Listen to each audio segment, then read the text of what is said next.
internautas. Nós estamos hoje na quarta aula do nosso livro de Atos dos Apóstolos. Nós estaremos estudando hoje Atos, capítulo de número 1, o versículo de número 8 ao 11. Na aula passada, nós aprendemos um pouco sobre a fonte de poder da igreja. Aleluia. Quem é que sabe qual é a fonte de poder da igreja? Será que alguém sabe quem é a fonte de poder da igreja? Quem é que estava aí na aula no sábado passado? Levanta a mão aí para o céu. Temos aqui algumas pessoas. Eu quero convidar a você.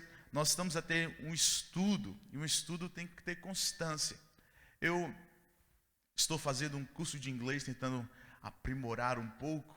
E uma das principais regras que colocaram logo de início no curso, olha, não adianta estudar somente 2 horas por dia e passar 3 dias e estudar mais 2 horas, ou passar mais 4 dias e estudar 8 horas.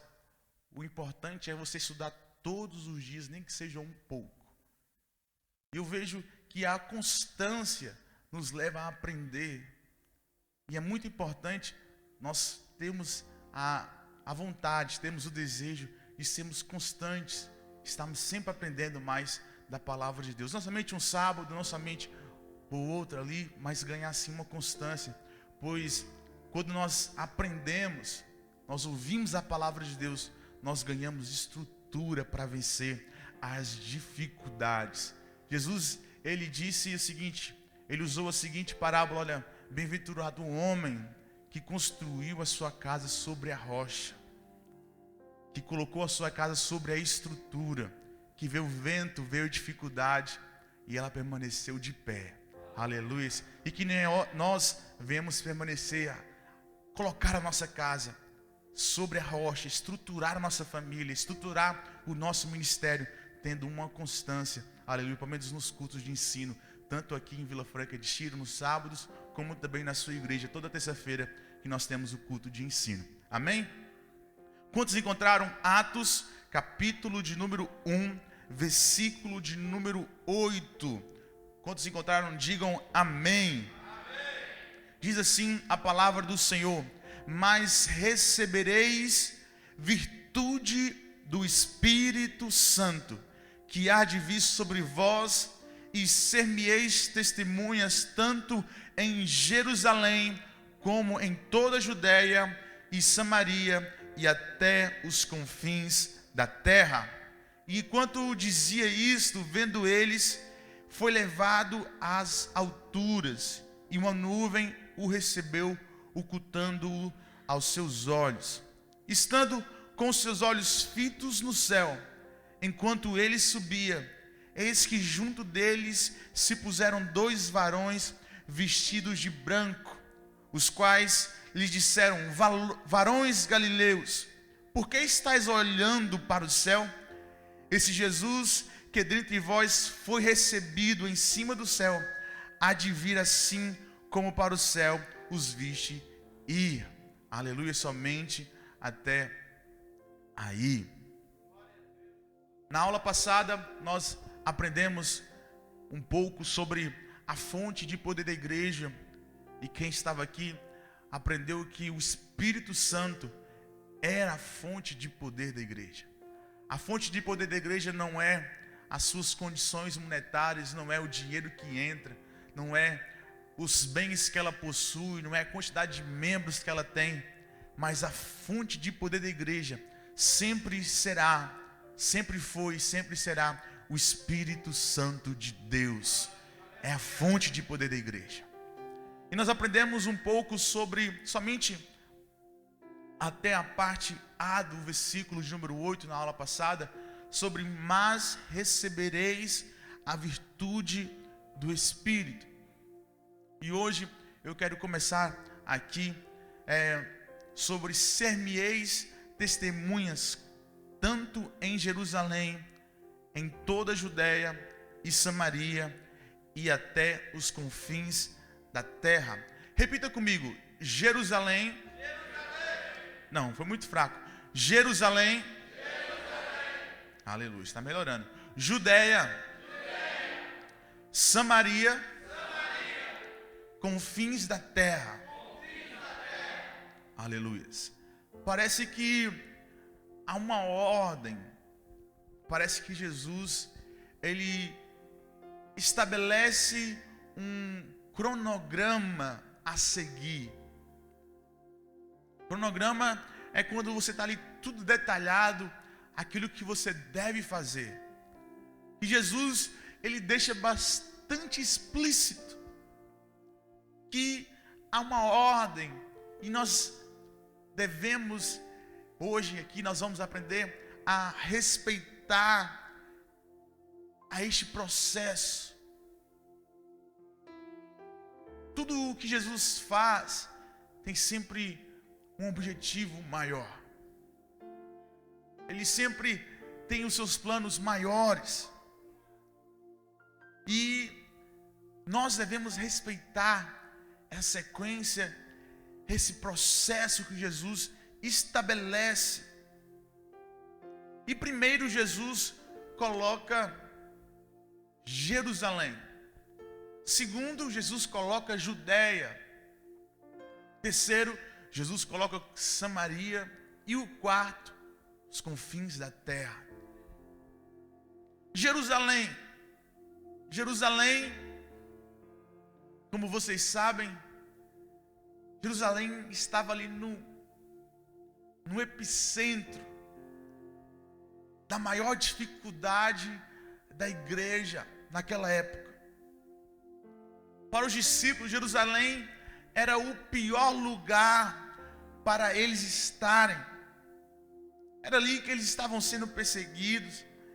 Eles tinham medo de estar ali.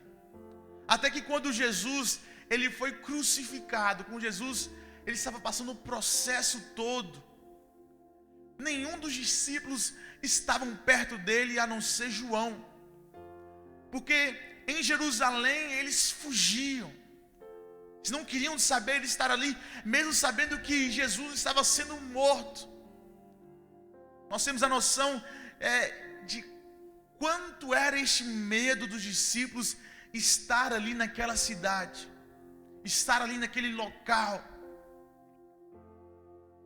E mesmo Jesus sabendo que os discípulos estavam com medo, mesmo Jesus sabendo que os discípulos estavam com receio, o primeiro lugar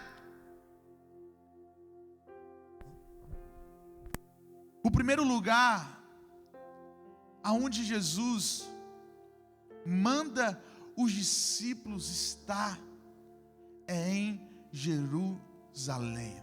Vira para o seu irmão que está do seu lado e fala assim: olha, Jesus te manda para Jerusalém. Aleluia. Quem está preparado para ir para Jerusalém? Dá um glória a Deus aí. Aleluia. Meu amado, Jerusalém, o que significa Jerusalém? Qual era o significado de Jerusalém naquele momento? O que significa? Eu coloquei Jerusalém como o lugar do nosso medo. Repita comigo: Jerusalém, o lugar do nosso medo.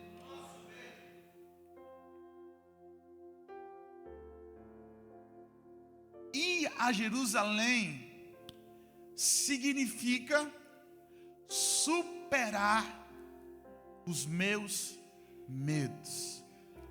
Repita comigo: ir a Jerusalém significa superar os meus medos. Aleluia.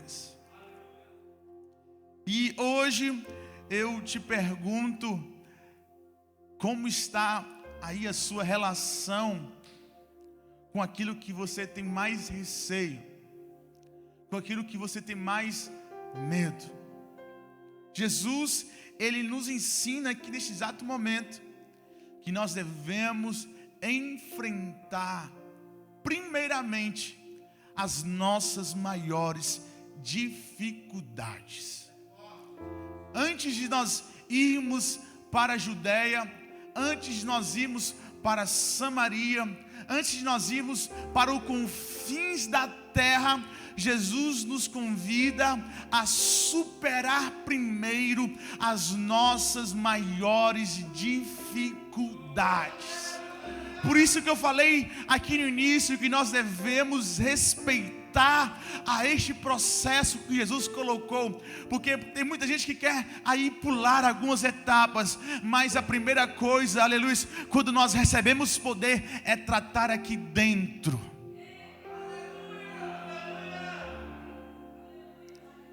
Abra comigo, segunda carta que Paulo escreveu a Timóteo, capítulo de número 1, o versículo de número 7. Segunda carta que Paulo escreveu a Timóteo, capítulo de número 1, versículo de número 7.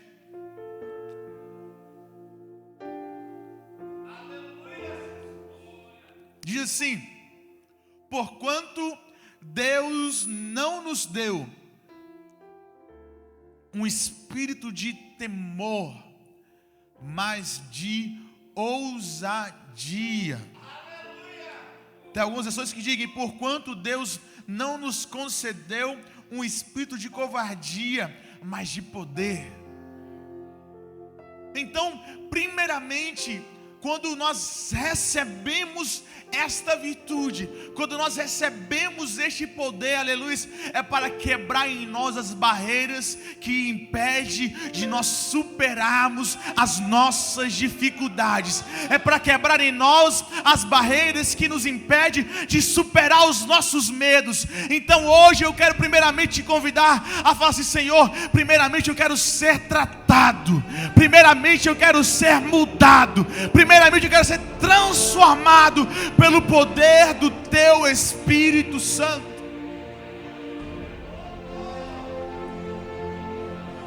Que o Espírito do Senhor nos tire todo medo, nos tire todo receio que há dentro de nós, para que nós possamos fazer a vontade do Pai. Repita comigo: Jerusalém, o local do medo. De novo, ir a Jerusalém significa superar os meus medos. Aleluia. Começa por aí. Depois Jesus ele fala: olha, depois de você tratar de Jerusalém, você deve ir para a Judéia. Repita comigo: Judéia.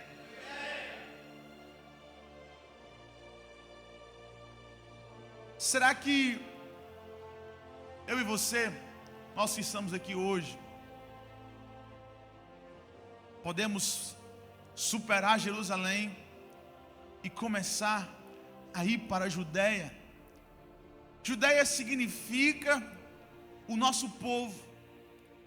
Judéia significa os nossos compatriotas, aqueles que estão ao nosso redor. Então Jesus nos ensina primeiramente: trata de nós, trata de mim, trata de você primeiro. Depois você vai começar a ir, a testemunhar para aqueles que estão ao seu redor.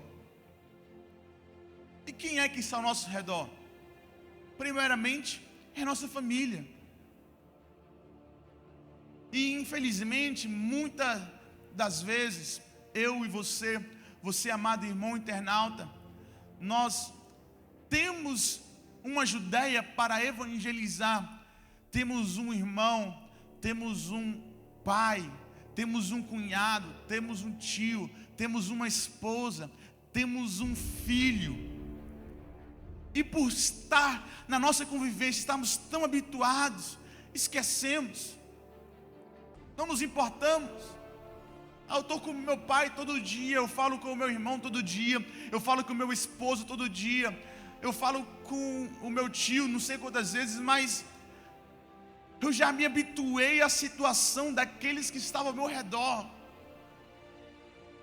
E Jesus, Ele nos leva a despertar para que nós não venhamos nos habituar com a situação daqueles que estão ao nosso redor.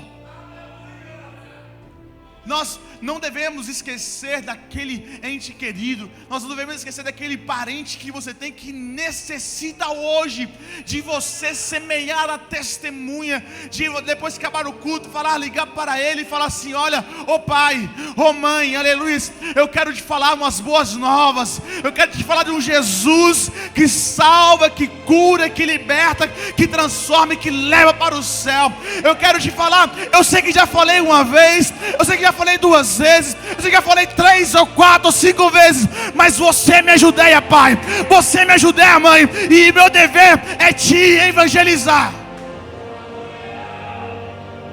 Nós não devemos nos habituar à situação daqueles que estão ao nosso redor. Não habitue, não deixe se tornar normal, porque é o teu chamado. Muitos dizem aí que Noé, ele foi um grande evangelista, porque ele salvou a sua própria família. Pelo menos os dele ele conseguiu, que não está totalmente errado.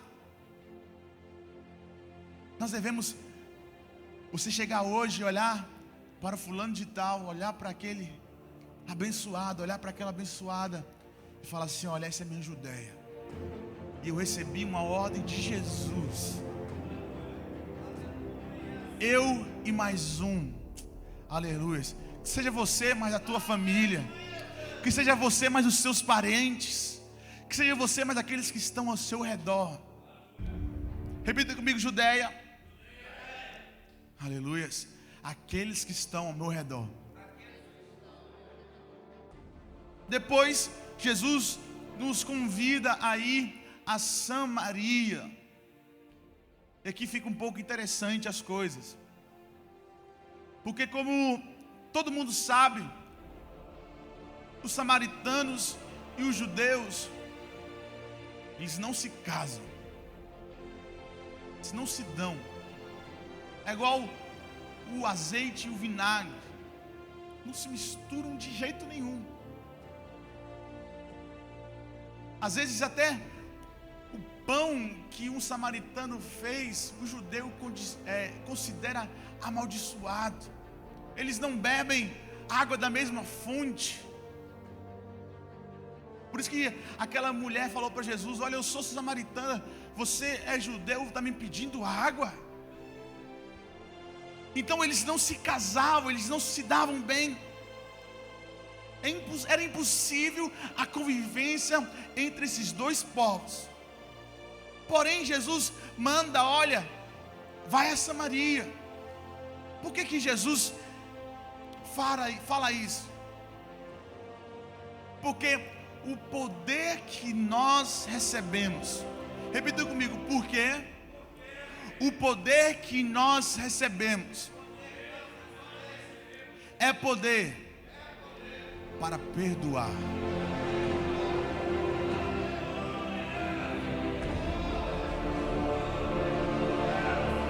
Havia um histórico de rivalidade tremendo entre aquelas nações, aqueles dois povos.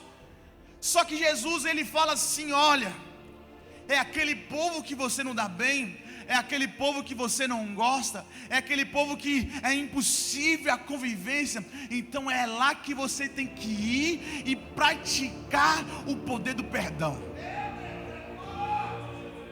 Talvez alguém na sua vida, ou às vezes tem pessoas que guardam mágoas há 10 anos, há 1 ano, não importa quanto tempo é. Alguém te machucou, alguém te feriu, alguém falou mal de você, alguém armou contra você, mas Jesus falou: olha, esta é tua Samaria, aleluia. E deu o poder que Jesus te deu, é poder para perdoar aqueles que te machucaram, é poder para, aleluia, fazer a paz com aqueles que armaram contra ti. Não importa se aquela irmã, ela, não, amado, a nossa luta não é contra a carne nem contra o sangue. Então Deus te convida hoje a liberar perdão, que foi para isso que o Espírito Santo habita em nós, porque Ele nos perdoou para que nós venhamos a perdoar a outros.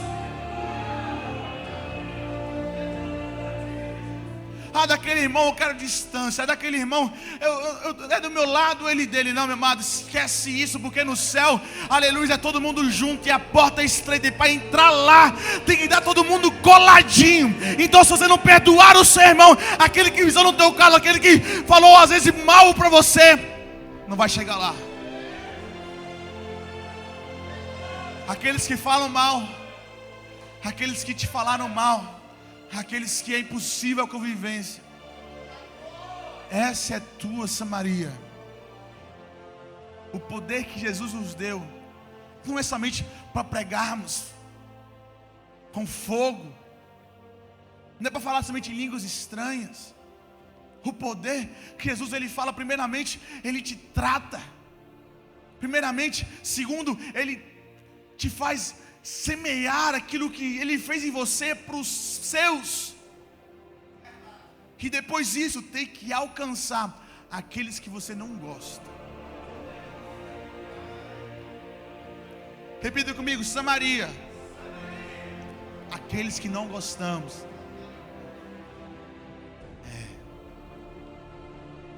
Teu chamado é para ir.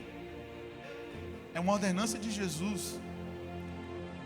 Fazer o quê? Você veio na aula hoje, aprendeu, já não pode falar, eu não sabia, porque está sabendo. Quarto, depois disso tudo, depois de nós nos tratarmos, depois de nós falarmos do amor de Cristo para aqueles que estão ao nosso redor, perdoarmos os nossos inimigos, aí sim Jesus fala: depois disso tudo, você aí, pregador, que quer sair para o mundo, você aí, cantor, que quer sair para o mundo, não pule etapas, porque tem que respeitar o processo. Como é que alguém quer ir para os confins da terra, sendo que a sua Jerusalém está com os muros destruídos, sendo que a sua Judéia está faminta, a inimizade em Samaria? Como pode? Jesus nos convida primeiro, antes de queremos partir para o mundo, Ele fala primeiro tem que tratar dessas coisas. Só depois desse processo nós temos a liberação, podemos dizer assim, de Deus para partir para o mundo, para ir para os confins da terra. E eu acho interessante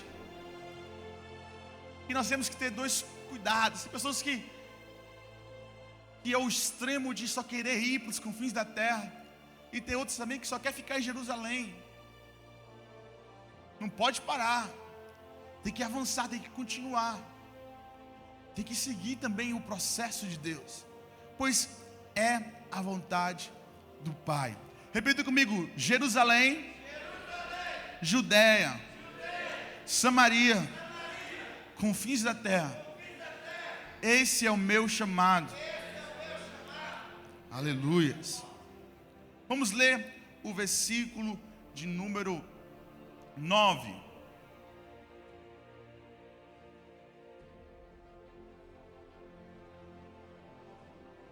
E assim diz: e quando dizia isto, quando dizia: olha, vocês vão receber poder, vão para Jerusalém, vão para a Judéia, vão para Samaria, confins da terra, Jesus, ele foi sendo levado às alturas, e depois ele é ali coberto das nuvens e é ocultado da vista dos discípulos. E eu acho uma coisa muito interessante, que a ascensão de Cristo, ela foi visível para todos os seus discípulos. A sua ascensão é visível para todos os discípulos. Todo mundo fala, olha, vendo eles. Eu vejo que aqui Jesus demonstra para todos os seus discípulos, mais uma vez, Ele não deixa dúvida, confirmando o seu poder e confirmando que Ele é Deus, e também confirmando a fé dos discípulos. Imagina você estar aqui ouvindo esse sermão maravilhoso, essa aula maravilhosa, e o pregador começa a subir às alturas, e você fala assim, meu Deus do céu. É algo que não dá para pensar, é algo que somente trava. Mas Jesus, Ele confirma. E uma coisa interessante que eu achei na relativa que há deste versículo,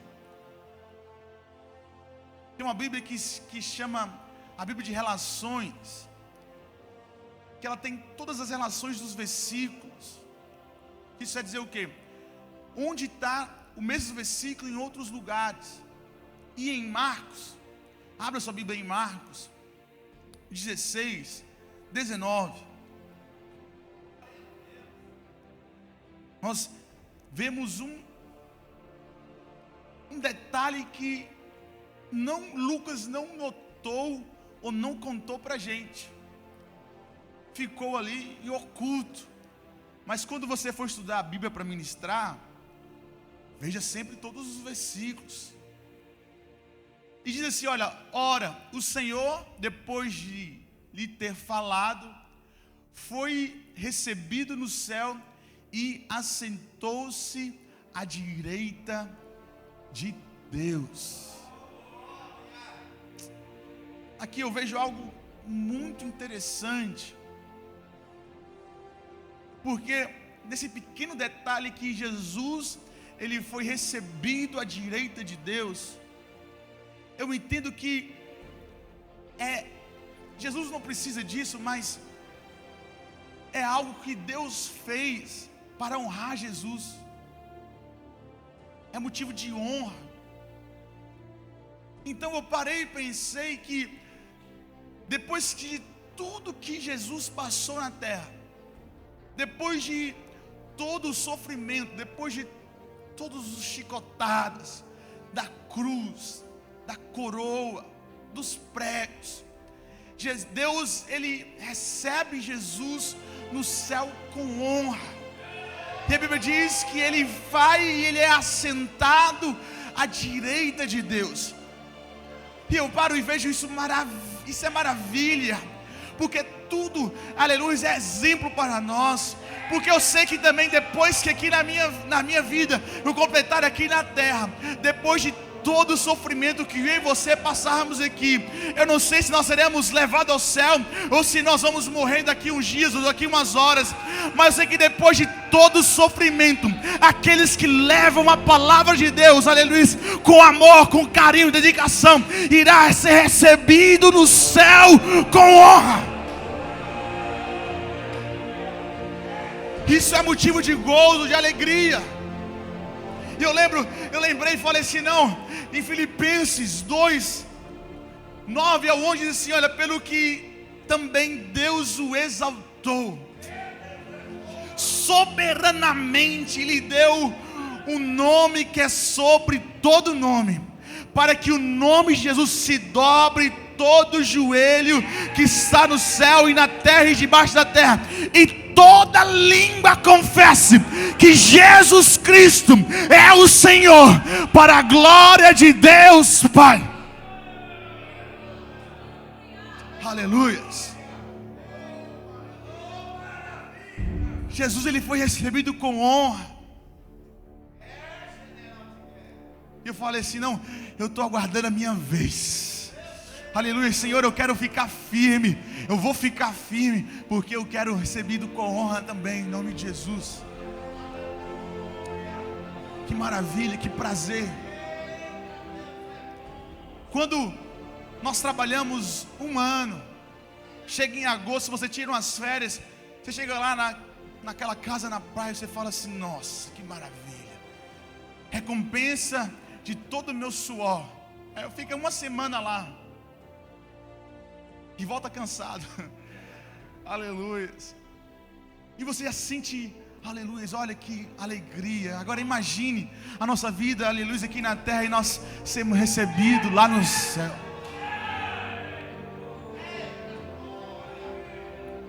Outro detalhe muito importante, meu Deus,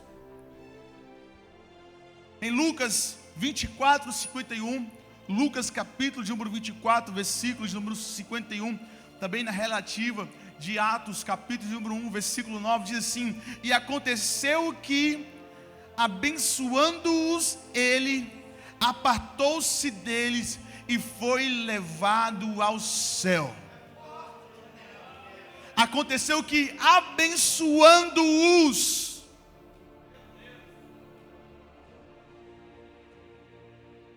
aqui nós vemos que antes de Jesus ser levado ao céu, ele também faz uma coisa.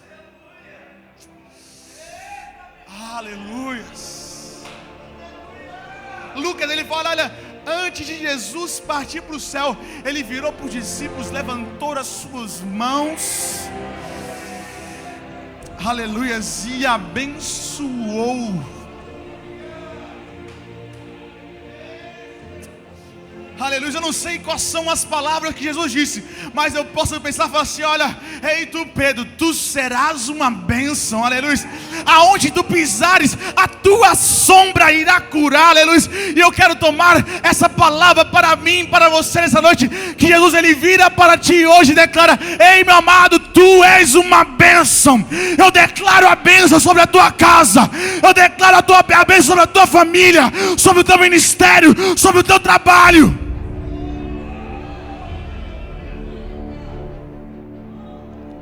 Talvez você esteja aqui hoje e fala assim: não, Jesus me deu essa missão de ir em Jerusalém, me deu essa missão de ir em Judeia, me deu essa missão de ir lá em Samaria, aos confins da terra, mas eu não sei se eu sou capaz, eu não sei se eu consigo, eu não sei se eu sou aqui, eu não sei.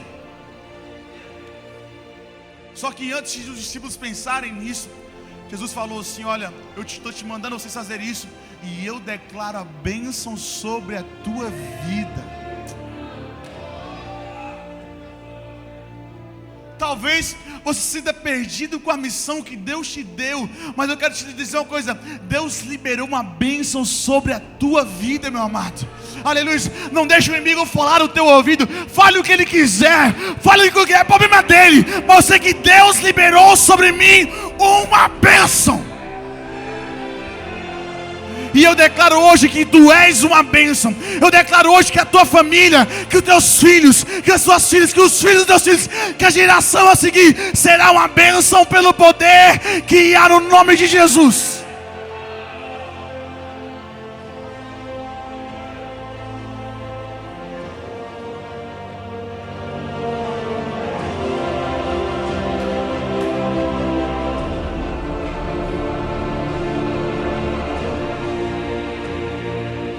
Agora vamos para o versículo de número 10 e 11. Aqui vai ter muita coisa, não sei se vai dar tempo, mas vamos lá.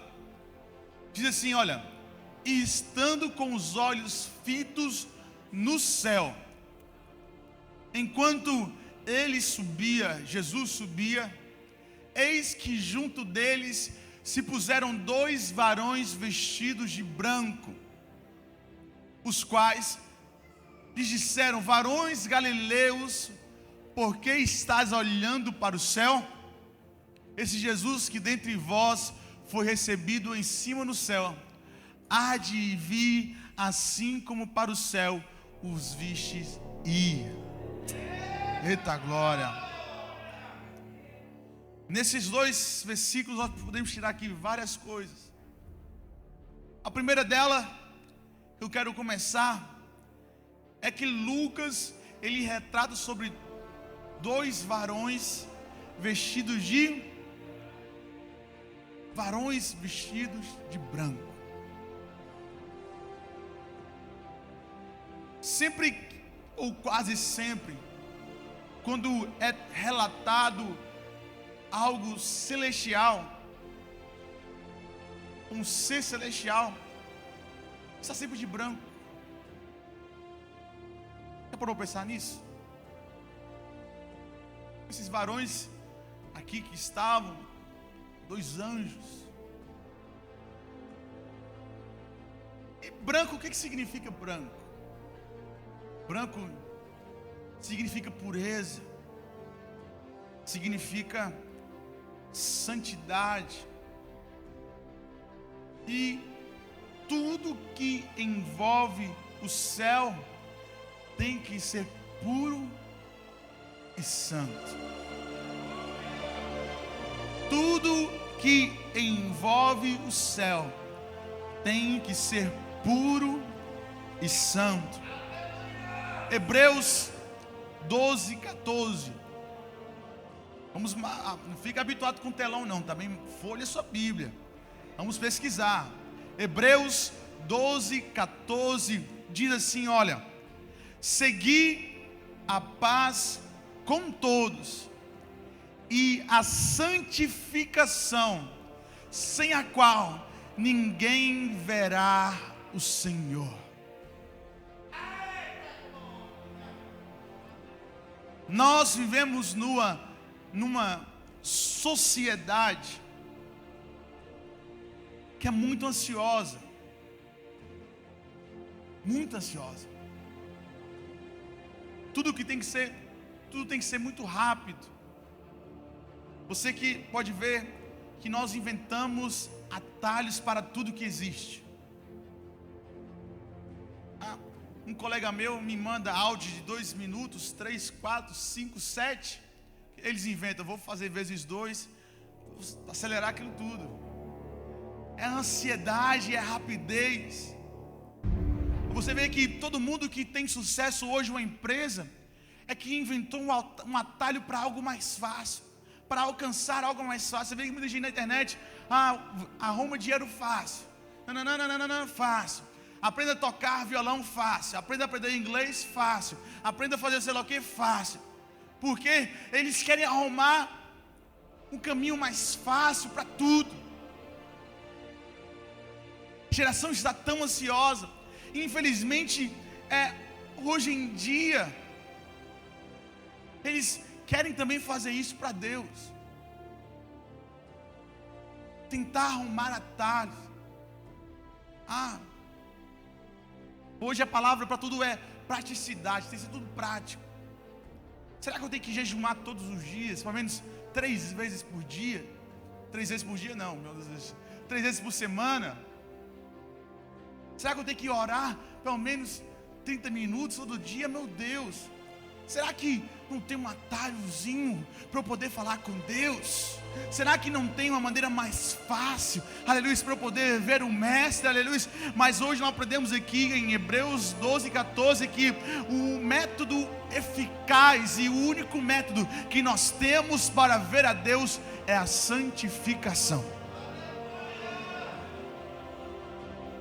Esse detalhe aqui em Lucas, que Lucas relata em Atos, poderia ser desnecessário. Por que falar assim, olha, 2 varões, pronto? Não, é 2 varões vestidos de branco. Porque tem que ter uma peculiaridade. E tudo que envolve o céu tem que ser santo e puro. Outra coisa que eu observo aqui, na minha imaginação de pregador, eu posso olhar e imaginar um pouco, ter um pouco de liberdade, e ver que naquela época não é comum pessoas usando branco. Igual hoje aqui temos algumas pessoas que estão de branco. Não é normal. Naquela época, 2000 anos atrás, nós olhávamos e vemos pessoas de branco na rua. A sociedade era outra, os tempos eram outros. Se a pessoa saísse de branco na rua, sujava logo toda a roupa. Era tudo, ia ser só badalhoquice. Mas eu entendo que também, em ocasiões especiais, se usava branco. Por exemplo, num casamento se usava branco.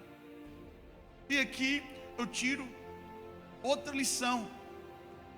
Por quê? Porque aqueles homens estavam, se calhar, criou tão destaque para Lucas notar que eles estavam vestidos de branco no dia a dia. Eles não estavam vestidos de branco, eles estavam num casamento, tudo bem, vestido de branco. Eles estavam, num batismo, estava tudo bem, vestido de branco. Não foi uma ocasião especial para estar vestido de branco. Não foi a festa da gratidão para estar vestido de branco. Não foi a semana no monte para estar vestido de branco. Foi no dia a dia. E aleluia, eu quero trazer aqui hoje, meu amado, a santificação e a pureza do cristão não deve ser somente em festa, em ocasiões especiais, mas deve ser assim no dia a dia. Aleluia, quando ninguém vê, ele continua sendo fiel a Deus. Lá no trabalho, ele continua sendo fiel a Deus. Aonde ninguém vê, ele continua sendo fiel a Deus. A santificação não é para levar em ocasiões especiais, mas sim está no dia a dia. Por isso é que aqueles homens chocaram tanto, porque estavam de branco no dia a dia. E quem está de branco no dia a dia faz a diferença. Você está no meio de um monte de pessoas de preto, chega uma pessoa de branco, faz a diferença. Chega num trabalho, todo mundo de preto, você chega branco, faz a diferença. Então, nós aprendemos aqui que essa santidade tem que ser levada para o nosso dia a dia, para que nós venhamos fazer a diferença, para que os outros venham olhar para nós e entender, não, está ali uma pessoa diferente, aquele não é igual aos outros, não tem algo nele que é diferente, aleluia, tem uma peculiaridade nele ali que eu não sei o que é, mas sei que ele é diferente. Vira para o seu irmão e fala assim, olha, seja diferente. A segunda coisa que eu reparo é olhos fitos para o céu. Repita comigo, olhos fitos para o céu. Na primeira parte do versículo diz, olha, estando com eles com os olhos fitos no céu. Jesus faz uma promessa, dá uma ordenança e abençoa os discípulos, e eles ficam olhando para o céu. E eu quero te fazer uma pergunta hoje. O que você faz após ouvir a voz de Deus?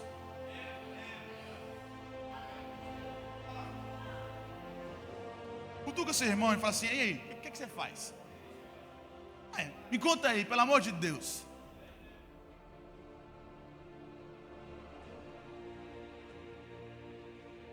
A pessoa vem na igreja, ela recebe uma palavra de Deus, ela recebe a bênção, e às vezes sai falando assim, olha, a mensagem falou muito comigo hoje. A mensagem foi toda para mim. Você imagina?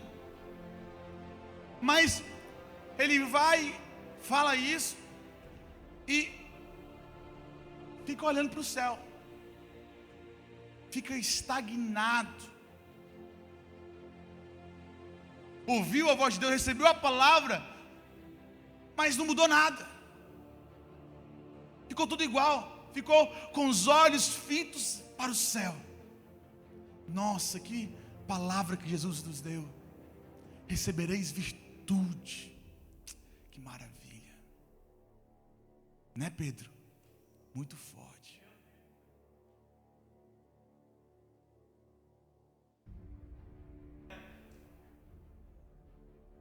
E ficaram olhando para o céu. Passou 1 minuto, 1 hora, 2 horas. Será que ele vai voltar agora? Aí Jesus, eu vejo Jesus subindo no céu, figurativamente falando, e falou assim, meu Deus do céu, Olha, preguei 2 horas para aquele povo e está lá. Aí, meu irmão, eu vejo Jesus falar: vai lá, 2, por favor. E Deus envia 2 varões. E eles chegam para si e falam: varões galileus, por que estás olhando para o céu?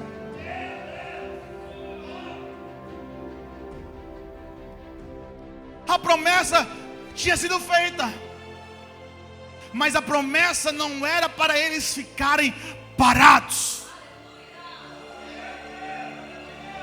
Tem muita gente olhando para o céu, pensando que vai alcançar a promessa de Deus, estagnado e parado.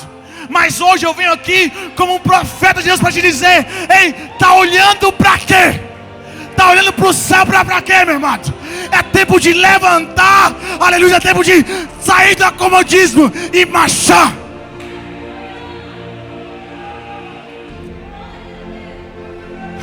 É tempo de praticar tudo aquilo que você aprendeu. É tempo de tomar uma decisão. É tempo de tomar um rumo hoje e parar de ficar estagnado e decretar uma nova história, decretar um novo rumo para a sua vida.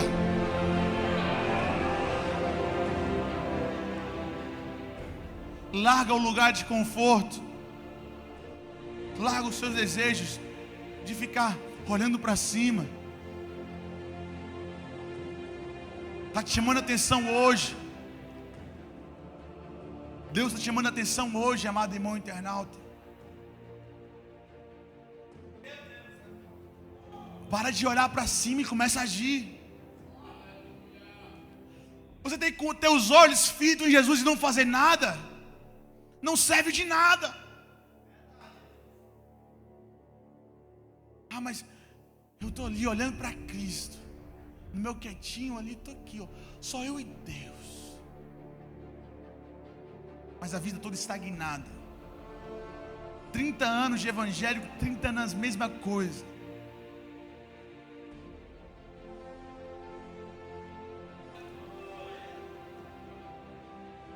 Para de olhar para cima hoje e começa a olhar ao seu redor e contemplar aquilo que Deus te deu.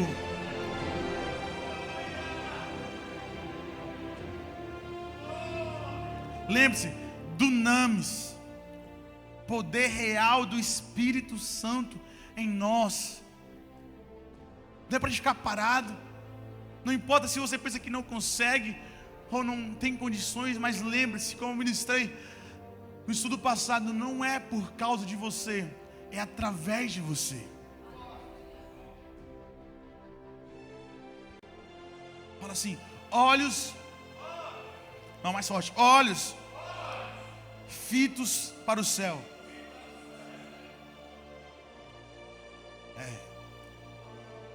Guarda a palavra direitinho no coração. Outra coisa que eu vejo aqui muito importante. Repita comigo: Jesus Cristo. Não, mais forte. Jesus Cristo. Se eu te dissesse aqui hoje, Jesus não é filho de Deus, o que você me responderia? Se eu chegar e virar para você assim: olha, Gideon, Jesus não era filho de Deus.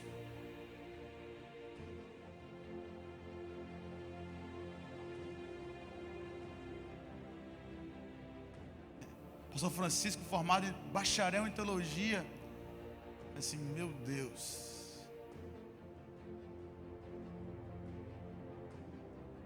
Jesus Cristo, Ele é 100% homem e 100% Deus.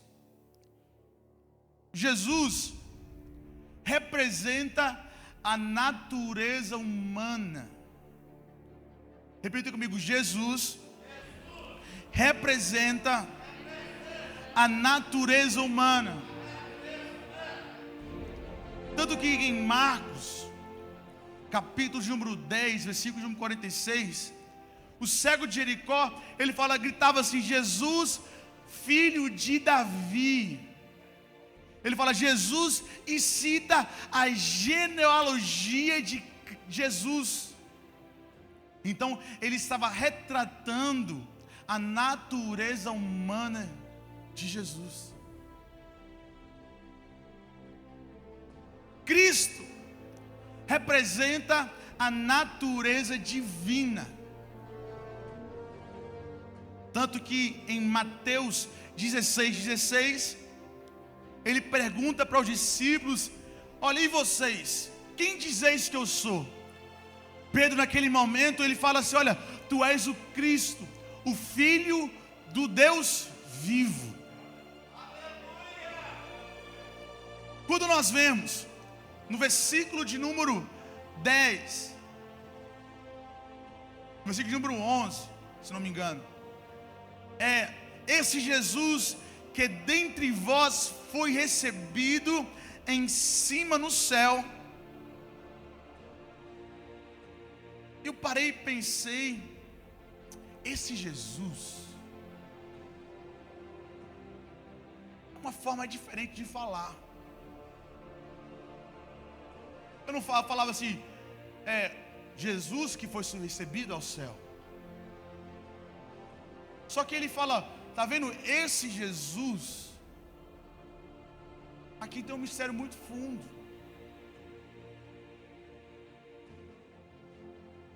Primeira coisa que nós podemos observar aqui nessa mente frase: esse Jesus que dentre vós foi recebido acima no céu, assim há de vir para do céu como os viste ir.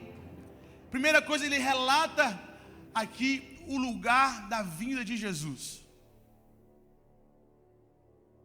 Nesta frase é relatado o lugar da vinda de Jesus, da segunda vinda. Em Zacarias 14:4, Zacarias 14:4 diz assim: olha, naquele dia os seus pés estarão sobre o monte das oliveiras, e os discípulos estavam nos montes das oliveiras, a leste de Jerusalém, e o monte se dividirá ao meio, do oriente para o ocidente, e haverá um vale muito grande, e metade do monte será retirado para o norte, e a outra metade será para o sul. Então aqui está confirmando a promessa do Velho Testamento, que Jesus, na sua segunda vinda, iria vir no monte das oliveiras. Segunda coisa, que Jesus que irá descer para nos buscar será o mesmo Jesus fisicamente que os discípulos conviveram.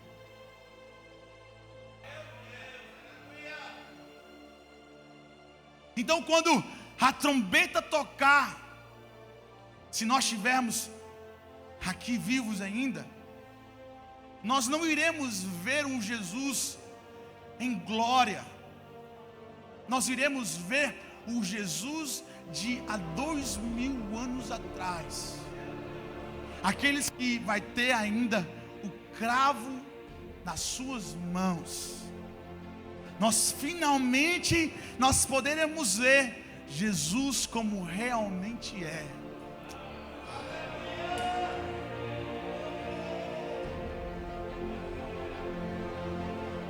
Já viu que maravilha? Então louvor que diz assim: olha, quero olhar na face do meu Criador, quero olhar nos olhos daquele que primeiro me amou, e nesse exato momento nós iremos ver Jesus como Ele realmente é. Isso é algo só para os crentes que gostam de Jesus, porque aqueles que gostam de bens, de carro, não ligam muito para isso. Mas aqueles que querem ter intimidade com Deus ficam felizes de saber que nossos olhos ainda irão contemplar o nosso Jesus como Ele realmente é. Jesus, em João 20, versículo de 29, Ele vira para Tomé e fala assim: olha, Tomé, pois me vistes, e porque você me viu, você creu. Mas bem-aventurado aqueles que não viram e creram. Aleluia. Hoje nós não vemos, mas acreditamos. Mas um dia nós acreditamos e nós iremos ver.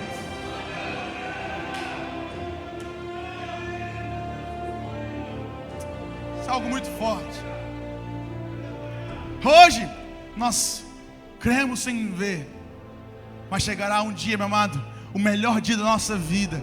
Eu lembro até hoje, quando eu encontrei com a minha noiva, ela estava descendo naquele altar, naquelas escadas ali no fundo. Eu olhei, meu coração tremeu, a lágrima correu. Eu falei assim: é minha esposa, aleluia. Eu vou chegar e naquele momento meu coração vai tremer e falar assim: é meu amado, aleluia, o meu esperado, aleluia, o de milhares e milhares, o meu amado.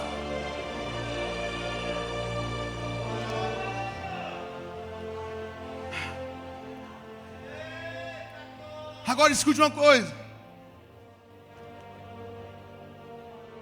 Repita comigo: Cristo. Tão forte: Cristo. Efésios 1, 20, 23. Fica afiado na Bíblia, meu amado.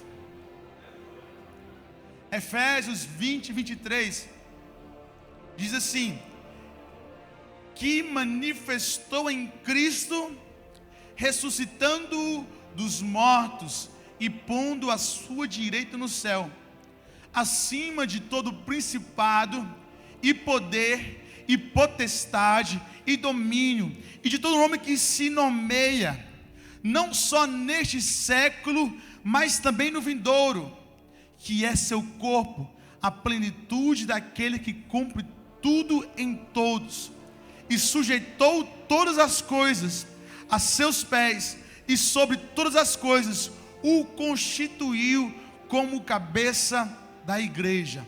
Agora escute uma coisa: Jesus, ele sobe.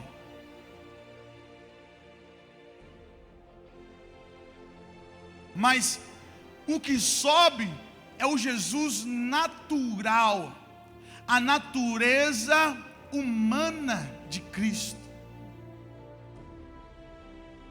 A natureza divina de Cristo fica.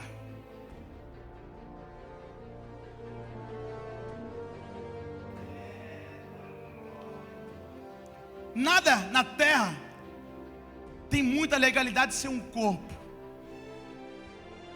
Então, o que eu vejo aqui, e para já não ultrapassar do tempo, eu quero te falar uma coisa: Cristo ficou sem corpo, porque Jesus subiu.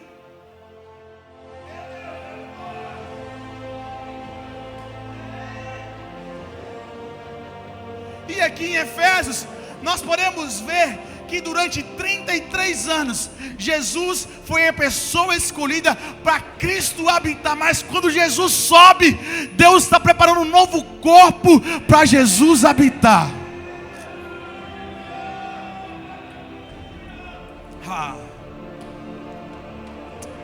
Aleluia. Isso é algo muito forte, meu amado, porque quando Jesus sobe, Deus estava constituindo a igreja, o corpo de Cristo, aleluia, o corpo aonde Ele haveria de habitar.